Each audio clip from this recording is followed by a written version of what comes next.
दोस्तों, ईस्टर को यूनानी और लैटिन भाषा में पास्का कहा जाता है, जिसका मतलब होता है पुनरुत्थान का दिन।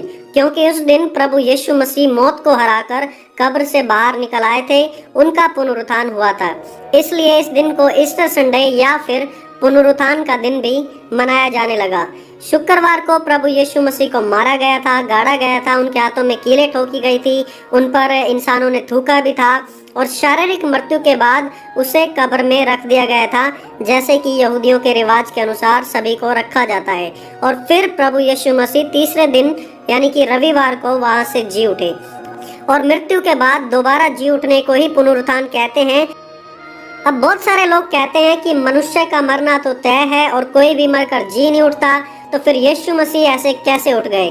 जी हाँ, मनुष्य का मरना तो तय है, लेकिन परमेश्वर का मरना तय नहीं है। और क्योंकि यीशु मसीह परमेश्वर है, इसीलिए उन्होंने मृत्यु को भी मौत दी।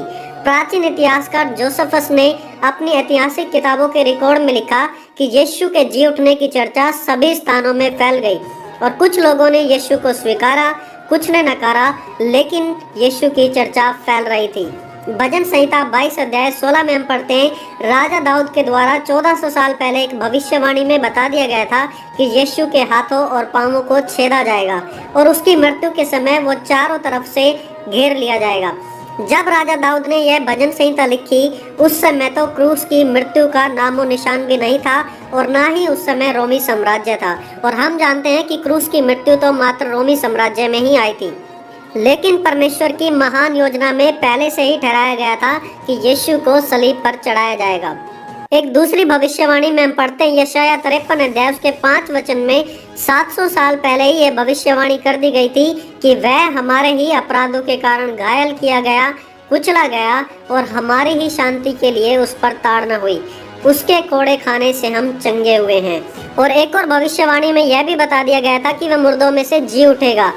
यशाया 53 में अत्याचार करके और दोष लगाकर वे उसे ले गए।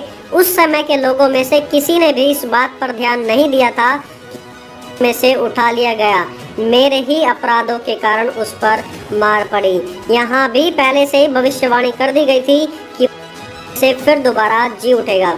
और फिर दोबारा राजा दाऊद के द्वारा 1400 साल पहले एक और भविष्यवाणी हुई थी, जिसमें लिखा था, तू मेरे प्राण को अधलोक में ना छोड़ेगा, न अपने पवित्र भक्त को कब्र में सड़ने देगा। यीशु अधलोक में नहीं रहे, वो कब्र में नहीं रहे, वो जी उठे।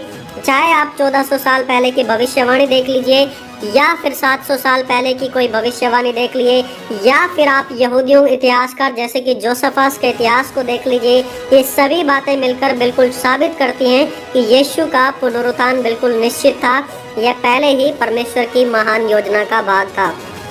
और प्रेरित पौलुस ने लिखा कि पवित्र शास्त्र के वचन के अनुसार यीशु मसीह हमारे पापों के लिए मरा, गाड़ा गया और पवित्र शास्त्र के वचन के अनुसार तीसरे दिन जी भी उठा और 500 से अधिक लोगों को दिखाई भी दिया। जब प्रेरित पौलुस यहाँ पर पवित्र शास्त्र शब्द का इस्तेमाल करते हैं तो वह पुराने नियम के बारे में लिखते हैं, क्योंकि उस समय तो नया नियम लिखा भी नहीं गया था और जिन्हें यीशु दिखाई दिया वो 500 से ज़्यादा थे। और यीशु 40 से ज़्यादा दिन अपने चेलों के साथ दोबारा जी उठने के बाद भी रहा।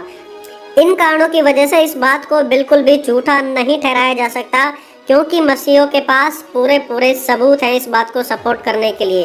दोस्तों, यीशु के पुनरुत्थान के द्वारा हमें एक आशा और साहस मिलता है कि जैसे यीशु मुर्दों में से जी उठा, वैसे ही हम भी उसके साथ जी उठेंगे।